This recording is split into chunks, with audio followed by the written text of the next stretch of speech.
enjoyed being a founder and meeting other founders. And when I meet other founders, I love hearing their stories.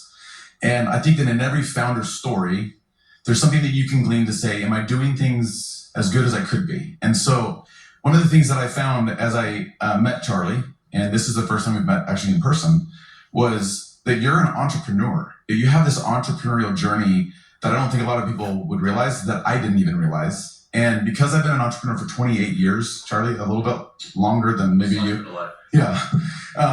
But as I've looked back at the past 28 years, I still think about the different inflection points I've had in my career and all the things that I learned at those different inflection points. You're, I think, years ahead of where I was, but I still have learned a ton from just talking to you a little bit. But before we jump into our entrepreneurial journey and share with a room full of entrepreneurs and executives, Charlie, we're both Chicagoans. Where are you from, and what's your story in Chicago? Yeah, I'm from Wheeling, Arlington Heights area. Arlington Heights. Yeah, so Elgin. Yeah, so Brian's here. He's a big Vikings fan. It's just this whole thing. So tough week. Tough week. It was a tough week. I think it was the last minute, thanks right? For reminding me. Yeah. No. Hey, listen, I'm a Bears fan in the back as well, but yeah, you grew up in Chicago. You're not in Chicago now, though, Charlie. No, in Arizona. In Arizona. So whoever runs Hash Kitchen, we have pumped a lot of money into your enterprise, and we will continue to do so. Great, yeah. Well run. I didn't even know you guys had Hash Kitchen. Yeah. You have these, I think these Bloody Marys that are like this big. Yeah. It's like you walk in, it's like half the size. Yeah, you don't even eat breakfast after that. Yeah. But no, Scottsdale's a great place. We built a lot of restaurants in Scottsdale and in Arizona, our market, and it's great, and Hash is great. But you live there, you're married. Yep, 2 kids. Married and 2 kids. So you're doing the father figure thing, and it's hard, right? It's a lot, especially as an entrepreneur, right? Yes. There's practices that we have to sustain to keep it all together, such as honoring the Sabbath, which is really big in our family, just resting for one day. Yeah. Because as you know, working just for 7 days straight, you'll burn yourself and your organization out if you do that. Yeah, it's interesting because we're in an industry where you go 7 days a week. Yeah. Predominantly, right? And there are some very big brands that have done it where they've taken off Sunday. We have some brands. Chick-fil-A, right? Chick-fil-A, yeah. And we have some brands ourselves that are off on some Sundays. I actually think that we all should do what Italy does, and that is take the whole month of August off. Should we do that? Who wants to do that? Because I want to do that. Makes up for the whole year. Yeah, it makes up for the whole year. I think we should do that. But did you ever see yourself here, though? Like, go back to when you were in Arlington Heights, and you're like, I'm going to be an entrepreneur. I'm going to build a thriving business, which I don't think a lot of people understand. You have a lot of different business events that you're doing. And it's not just events, it's actually business investments and initiatives as well. And that's what was surprising to me, is like, you're a true full-blown entrepreneur. Did you ever see yourself here? Well, not exactly. It's been kind of a interesting journey. But no, look, I've always been someone who has been into building stuff, and especially whether it be brands or businesses. And one thing I think that people don't quite grasp is that we have 1,000 employees in what we do. You know, we have a very successful for-profit entity, a very successful not-for-profit entity. You know, well over $140 million in revenue now a year, which in our space is a lot of money, right? And so, yeah, look, I love finding problems and solving them, which is what an entrepreneur at its core actually is. And I love building teams. I myself know my skill set, and managing is not one of them, managing people day to day. But I'm really good at trying to find a vision, put forward exactly how we're going to get there, and then being kind of that life force. And as an entrepreneur, I find this especially with founders. Founders are rarely good day-to-day managers. Sometimes they are. But the one thing the founder has is that spark and that relentless drive to go to the next location or to the next interval. And what I found is that is a rarity. And a lot of times where sometimes my team is like, Charlie, why do you keep on pushing? It's like, that's just who I am. It's like, we have to grow, we have to expand. I'm sure, same thing. Same DNA. And understand, as founders and executives and as entrepreneurs, you're in a genetic rarity, literally, because most of the world just kind of wants to keep things the same. And it's our job to push them and to give them the vision and to instill them exactly what success looks like. So I love building stuff. I have some other fun entrepreneurial stuff we're actually going to announce later this year. So that's a little bit of a tease. I know that you're a little bit of a developer too. You like a little bit of real estate, you're developing? Land, private, investments. I just can't, sit still. Can't sit still. Some crypto, some also. Of course, everybody's got crypto. Oh yeah. Trust me, I know. But I have no recommendations of any coins. But no, all kidding aside though, I love the free market. I love actually playing and participating in it. And And I also just love finding if there's problems that people need to be solved. And that's kind of been part of my life's work. As an entrepreneur over all these years too, Charlie, I've thought, what is the spark? I've been the founder. You've been the founder of your organization. And when I have invested into all these different brands now with Savory, one of the things that's interesting is when we meet with a founder and the founder's like, well, we want to do a transaction with Savory and we want to go retire. We're out. And the reason why we bow out of that is because they are the spark. And I think that they're still so important for that culture of that business for many, many years past. Now, when the brand is thousands of units and it's Chipotle, I don't think that people care as much about who the founder was. But when you're in the realm that all of us are in, which is call it 2 to 20 or a little bit beyond, I feel like it really is important. That spark is interesting. Yeah, no, it's incredibly important. And also, you as the founder and everyone in this room that has started something or is running something, you have an obligation to be the hardest working person in that entity and to set the tone and set the pace. Nothing collapses an organization quicker than when either the founder during growth mode, now during sustain mode is different, but during growth mode, the founder is noticeably working less and putting less time in than the team. Yeah. That is a recipe for catastrophe. And that happens when you get a lot of outside money sometimes into a business where the founder hasn't really had to earn it and has had a ton of outside investors or private equity money. And they're like, oh, I'll just kind of work a 9 to 5, but you guys have to stay till 8 p.m. every night. That creates dissension and, obviously inevitable collapse. But it's more than just the hours worked. It's the founder has this original and initial vision of exactly where he or she wants to see this business go or this entity go. And that's honestly what makes this country so unique. I mean, I just visited South Korea and Japan this last weekend, nice weekend trip. Let's just run over there. Go to Tokyo, that's easy to get to. There's so many beautiful things about those countries. They're clean, they're orderly, they're polite. But honestly, they don't understand the word entrepreneur at all. No. I was trying to explain it to them. They're like, well, what do you mean? You start different businesses. Yeah. In their culture, you do a job, you do it for 30 years, you do it super well. And that is your duty. And they do. And by the way, it's incredibly appealing in a lot of ways, but there is a dynamism that's missing, right? There's kind of this energy and this uniqueness that we have in this country. And you go to continental Europe right now, which is actually economically not done very well last 15 years, and we've done very well considerably. Entrepreneurship is largely dying across continental Europe, right? Right? Maybe if you have one restaurant, maybe if you have one brand, but this idea of scaling and pushing and the Italian tax code cannot grasp the idea of losing money to grow a business. It's an income. They're like, wait, what do you mean you're going to lose money? Yeah.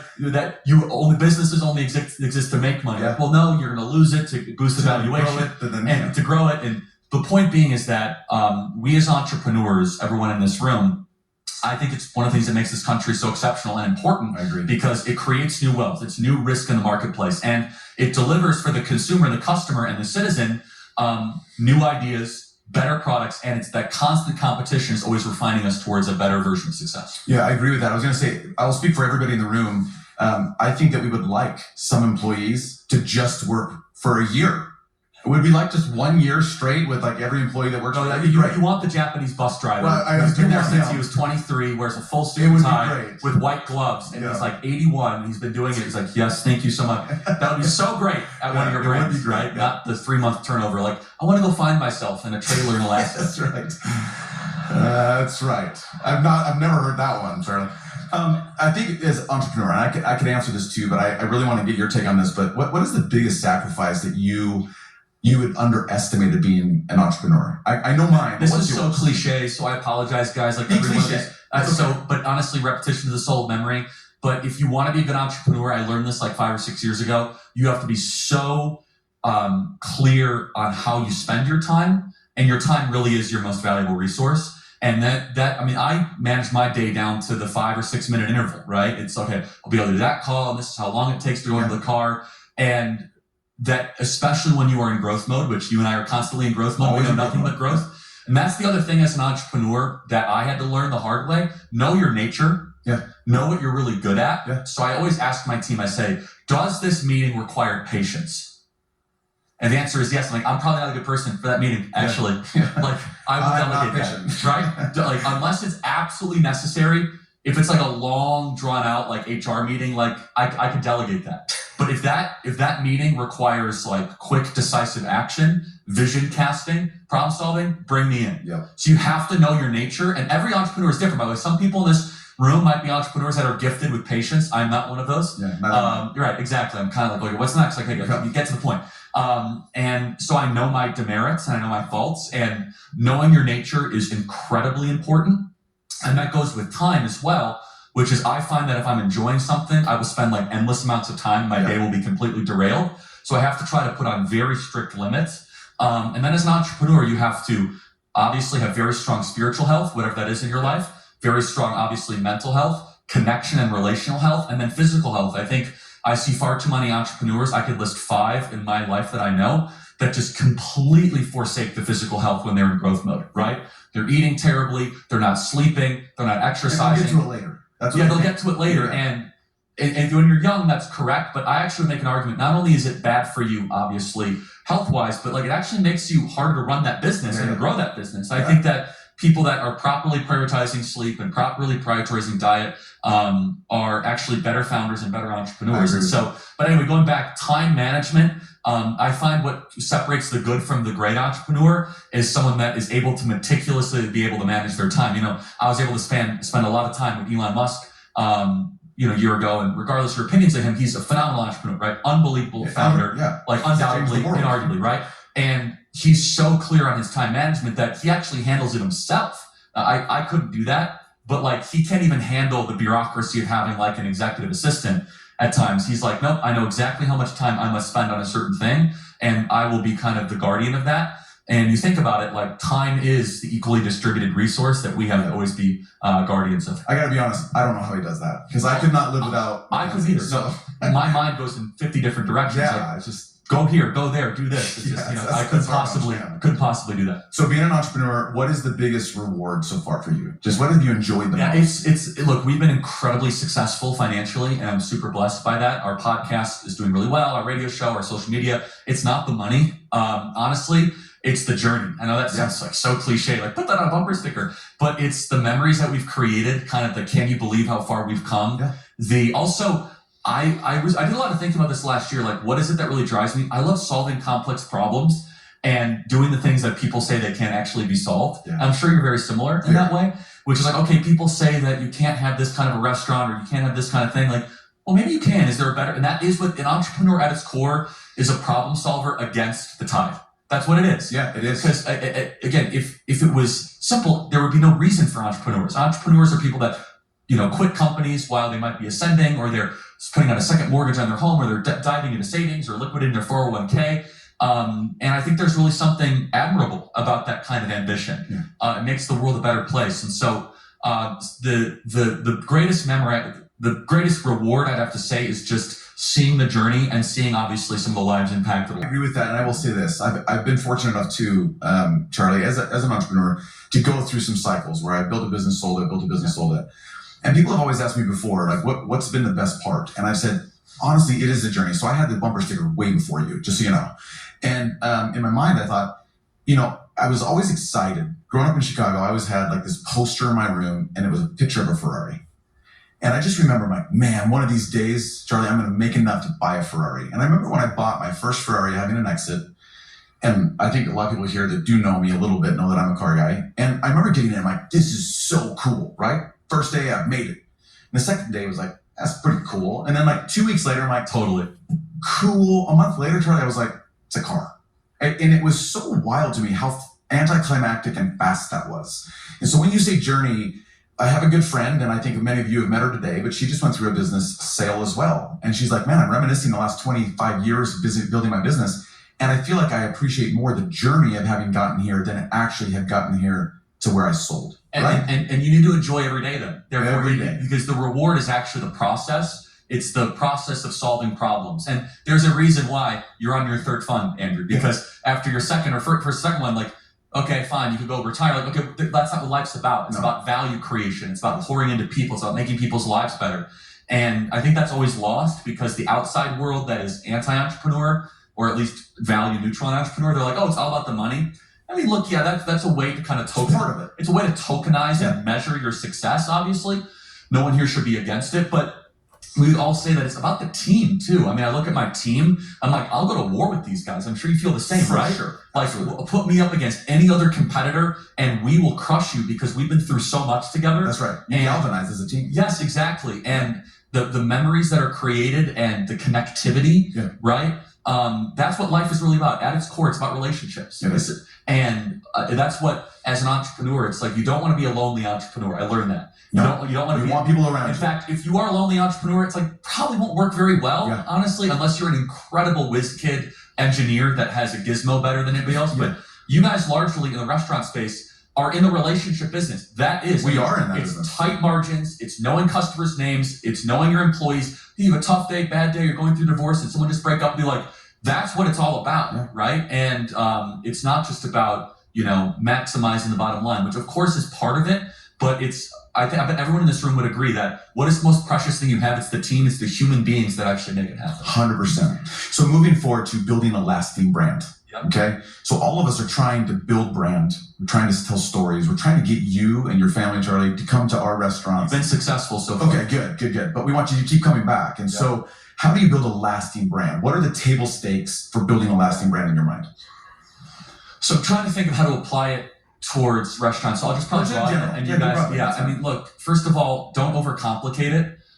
Don't do Cracker Barrel. That would be my first piece of advice. Yeah. So if you have a brand that everyone likes, Yeah, don't change it, right? So please don't change Hash Kitchen. Yeah, we're not Just gonna change works too it. well. Yeah. So don't do that. But honestly, when it comes to a brand, it has to be something, and I'm constantly trying to build brands. It has to have a missional statement as to why or what you are doing, especially when you're trying to have employees, that it's not going to just be enough as a job. They want to feel as if they're part of something, Yeah, and they're they do. building something.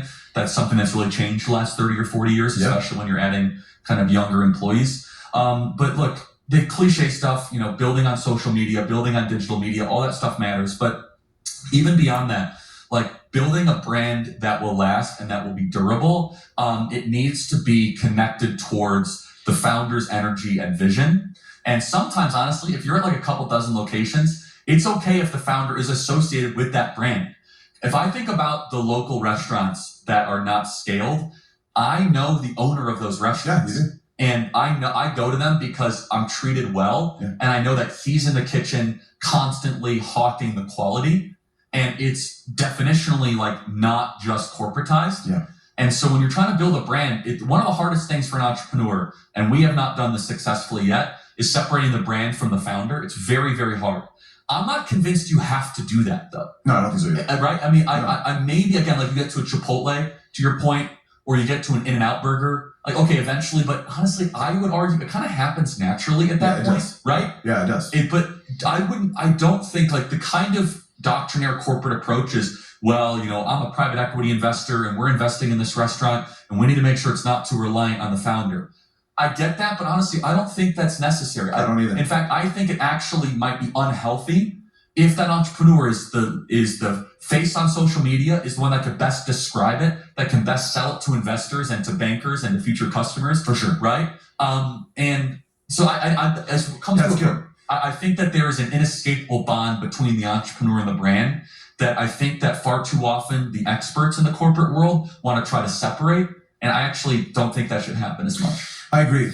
Building a brand then too. Let's go a little further with that. And that is, in our industry, we love having someone like Ovation, and they're here, they're one of our tech partners, and we get feedback immediately. So you go into a Hash Kitchen or into any of our counterparts here at the restaurants and you leave and you're like, oh, this wasn't really good. And you hit, it wasn't a good experience.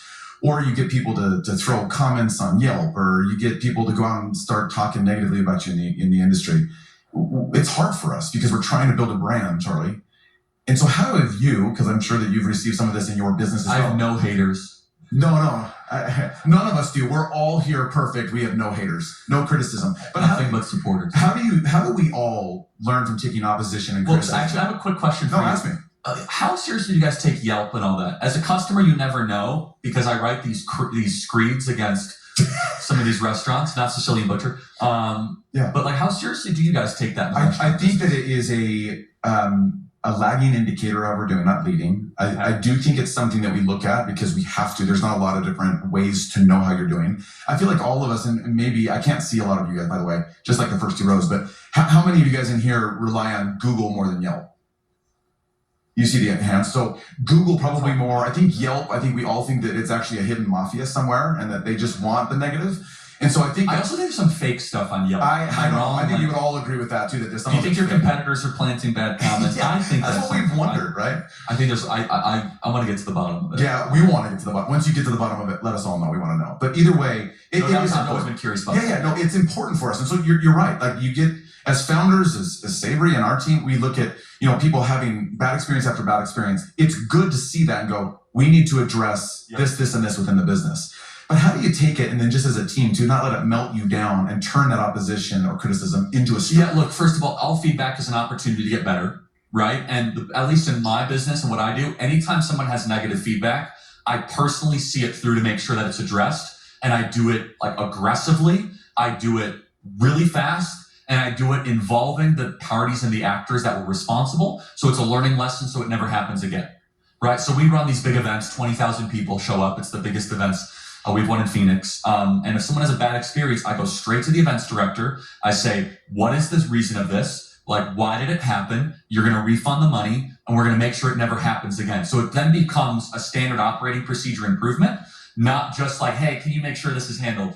And sometimes it turns out that person is wacky and they are finding something wrong. You've all experienced this as restaurant owners and operators. Somebody's just looking for something wrong and the pancakes were perfect and they're still looking for something, right? Yeah. But they weren't perfect enough. But you can tell, this is what's really important. You guys have a good antenna as founders, a legitimate piece of feedback and an illegitimate piece of feedback, right? And that when that legitimate piece of feedback comes through, you need to personally usher that through the process because it's easy to just delegate it and be like, that's just an outlier. But think about it. If 1 out of 100 people are not going to return and you scale that over a course of 5 years, guys, that's your margins, right? Yeah. Especially in the restaurant business, right? The restaurant business is built on recurring customers over periods of time. It's very much on the returning customers. So for us, it's not dissimilar, right? We run these events. If 20,000 became 17,000, that's a big deal. That's a big deal, right? That's kind of eats away at the margins and the core of what we do. So as far as sustaining the brand though, you want to try to be ahead of it, right? And this is where I think founders and entrepreneurs should never be disconnected from the lived experience of what you are trying to actually present forward. And so that means you guys should continually make sure you are eating the food that you are serving to make sure that it's still good. It's the greatest way to do it. I'm sure you teach your entrepreneurs and your managers all the time. And I eat at all my restaurants. How do I apply this to my life or to us? I make our event managers go as attendees to our own events for a couple hours. Go sit in the chair. Is the audio good? Is the acoustics good? Are they getting into the room quickly? Is it too hot? You have to go through that kind of lived experience. And we do surveys, we do feedback, but all that I think is a bunch of rubbish. Honestly, nothing gets close to the actual tangible living through sitting in the booth at the restaurant. And then, I'll just repeat what I said. It is very tempting.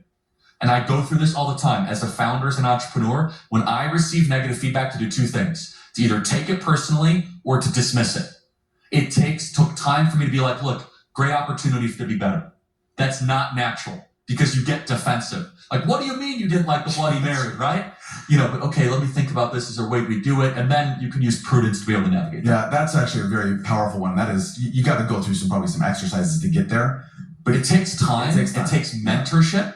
And that's, again, going from good to great. Yeah, it is. Good to great, you look at feedback as an opportunity to upgrade and to turbocharge, not just to either get bitter or to dismiss and act as if nothing is wrong. That's right. Even though the statement, I got to be honest, feedback is a gift. I know it is, but when someone says that to me, I want to punch them out. Yeah, but not all feedback is. You have to use prudence and wisdom to know, okay, this is just a person that literally complains for a living, right? They want a free meal, they want a free airline ticket, but there's also, you could tell somebody that writes a very thoughtful letter, I was ignored a couple times, this and that, okay, this is something that we need to take care of for sure. So the last few questions here, appreciate the time. Lessons from leading employees. I mean, you have over 1,000 Gen Zs. We employ we employ a lot of Gen Zs. I could teach a master class on that. Okay, tell us a 2-minute master class on just teaching and leading those okay, Gen so Zers. If in the ideal world, you have a clear set of articulated values for your company that is no more than 1 page, maybe 2 pages. And in the onboarding process of onboarding a Gen Zer, you not just recite it, you get buy-in as to what those values are. We show up on time around here. We tell the truth. We don't blame people for our problems, right? We always try to find a way to make things better, right? You do not bring your personal life into the workplace, right? Ba, ba, ba, ba, ba, ba, ba. While you are onboarding them, you don't just do it. You say, hey, do you have any problem with this? Tell me your feedback. You involve them in that value process. You get them to co-sign it, not just in some procedural way, but to have them have real buy-in. Why does that matter? You have now established a standard of conduct that when they break it, like, hey guys, remember in that onboarding 3 months ago, you said you're not going to bring your personal life into business? Well, you just did that. So let's talk about why you did that. You need to live up to the standard. This is probably always been true in corporate life. It is so enormously important for Gen Z because they have a tendency to try to make there's no like work-life separation, and they also will cry injustice sometimes for something that you think is a normal operating corporate business practice that they need to be reminded to in clear detail. So you have like the 10 commandments of savory brands or whatever it is, right? And that process, then there's no wiggle room or excuse. And what it needs to be publicly displayed, right? It needs to be everywhere when you come into work, when you come out of work. So there's no mystery. And again, it can't be 100. It shouldn't be 50. Honestly, you can capture a lot in 10, like tell the truth, don't complain, blah, blah, blah. Yeah. And again, if there's a problem, you're like, I don't think you're a good fit here anymore because you're not living up to the standard that you already agreed to. Yeah, that's great. Right? And then you have to live by it. And here's the key. Your managers and your leaders must also live by those rules. You will have a schism in your organization if the managers are living by a separate code. Now, they can have different privileges, but they cannot have different principles. I actually agree with that. Right? Privileges being okay, they can come a little later, they can have a company car, but they can't lie. No. Right? They can't do one thing. And like, so privileges and principles are two different things. So for us, it's worked very, very well. It's phenomenal. You're obviously in some rooms that none of us are in, but we are all, I think all of us are going into budgeting season. So we're talking about 2026. And when 2024, Charlie, we sat down and with all of our different brands and management, we said, we think this is going to happen in 2025 and this is going to happen. A lot of it didn't happen, right? Like this year has been a little bit more tumultuous than I think a lot of us have experienced in the past and also that we probably planned for. Give us some guidance as to what you're hearing and thinking about the economy itself going into 26 and how should we budget our career or budget our businesses so that we're safe in our career. Please, anything I say here, guys, take with an enormous grain of salt. Please have it be one data point and a factor of many.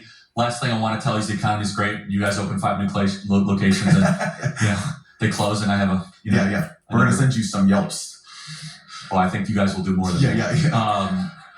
But look, I happen to be very long-term bullish on the American economy for many reasons, not just psychologically. Just as a side note, I think in reminding your workers that their tax are not tipped up to a certain amount and their overtime is not tipped now, I think is a very interesting potential morale boost that you can tell to your workers. Let me tell you why I'm bullish. I'm bullish because after traveling the world, both to Europe and Asia, they are all looking to America and they are telling me as a traveler, the American economy is the best. We want to put money into America. We want to buy American securities. We want to buy American real estate. That's amongst the ruling class and the investor class of these other countries. Finally, secondly, I think that there is a massive pent-up economic boom that's waiting to happen around artificial intelligence that is going to reverberate positively throughout the entire economy. I think it will make your businesses more efficient. I think you'll be able to better analyze data. I don't think, honestly, if we're doing this 5 years from now, I think we'll laugh. Like, we used to look at Yelp.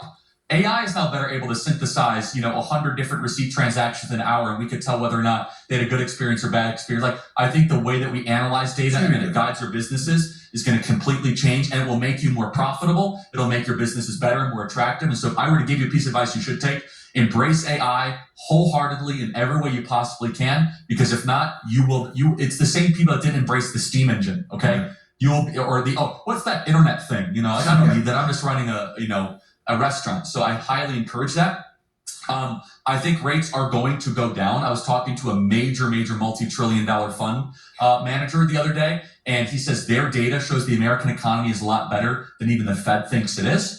So I happen to be a very optimistic person. I think that there is probably going to be a market correction at some point. I think that publicly traded securities are vastly overvalued, largely because money doesn't know where to go right now. So it just keeps on going into these high, insane multiply, the same 6 companies, and NVIDIA, Google, Microsoft, that just keep on there. But the actual brass tacks, consumer sentiment is actually okay. Consumer spending is remaining strong. If there were some pitfalls of where the economy is, housing remains to be a big problem. However, shelter inflation hasn't gone up too much since January. But the last thing I'll say is this, is the more I spend in the economy, both as an analyst and actually as a participant, the more I realize that so much of this is psychological, that if people believe things will be better, they will be better. You guys are the top, like the biggest one-to-one correlation to that statement that I could imagine. I agree with that. Either people eat out because they think things are good or they do not think things are good, right?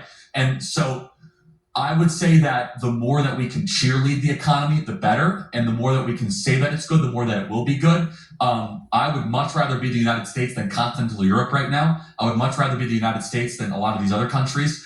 I think there might be some one or two minor corrections, but we have every possible asset. I think that we're going to see better energy prices. I think we're going to see more capital deployment. Also, guys, if you're going to go to more, if you guys are going to be building more, whatever it is, convection ovens, whatever it is, there's 100% depreciation coming back in the tax code here, which is huge. And heavy machinery discounts. I don't know how that applies to your businesses, but I imagine it's pretty good, right? And so eventually you're going to see this thing pop, where there are so many incentives based on this latest tax bill that I think will be enormously positive. And if the no tax on tips, no tax on overtime actually does end up materializing into demand-driven parts of the economy, there'll be more people that have more money in their pockets that will spend it more in restaurants, right? So again, don't take this to the bank, but generally I am investing like a bull.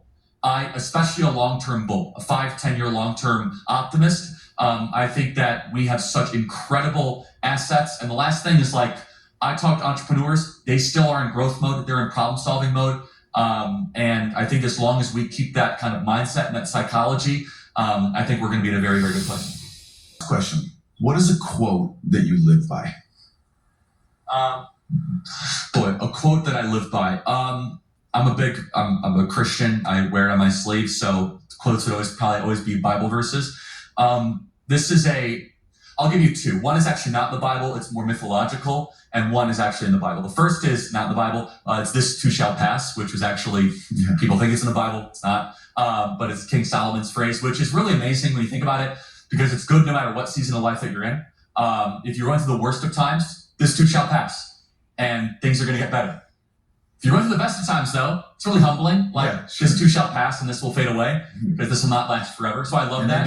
Yeah, exactly. So it's a time transcendent truth that applies towards all periods as an entrepreneur. It humbles you when you need it, and builds you up when you need it, gives you hope when you need it, and also gives you a little bit of a dose of a gut check.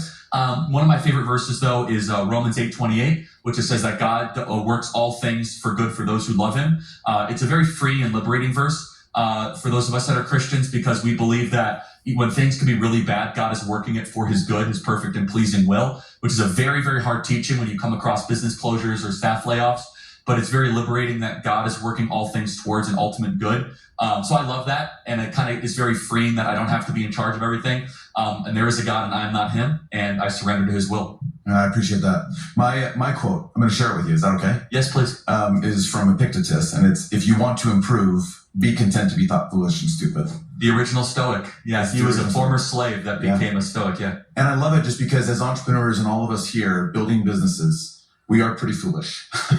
It's very, very hard, but you have to be content in the fact that we signed up for this, that we are showing up every day to battle through it. And so all I'd like to leave everybody here with is stay the course, be smart, stay positive. I like that you have a positive outlook on the economy. I do too. We're investing like crazy right now into the market. Don't do it because I told you. No. We were doing it before, but this year and even next year. But I appreciate you sharing some of your wisdom, and you're obviously in circles that we're not. And so thank you for sharing some of the things that you're seeing and you're hearing. And thank you for sharing your entrepreneurial journey. I think that all of us learn from each other, even if we have differences, by elevating each other. So thanks for being here. Thank you guys for welcoming me. Thank you so much. Charlie Kirk quoted from the Bible, Romans 8:28. "And we know that all things God works for the good of those who love Him, who have been called according to His purpose." Charlie Kirk during this interview had no idea that he was going to die less than an hour after this interview. What we got to understand is life is precious, but it's fleeting. We got to take advantage of every moment and make sure at the end of the day, we don't die with regrets and we leave a legacy so that we can continue to live on through our loved ones. Follow God, not culture. Rest in peace, Charlie Kirk.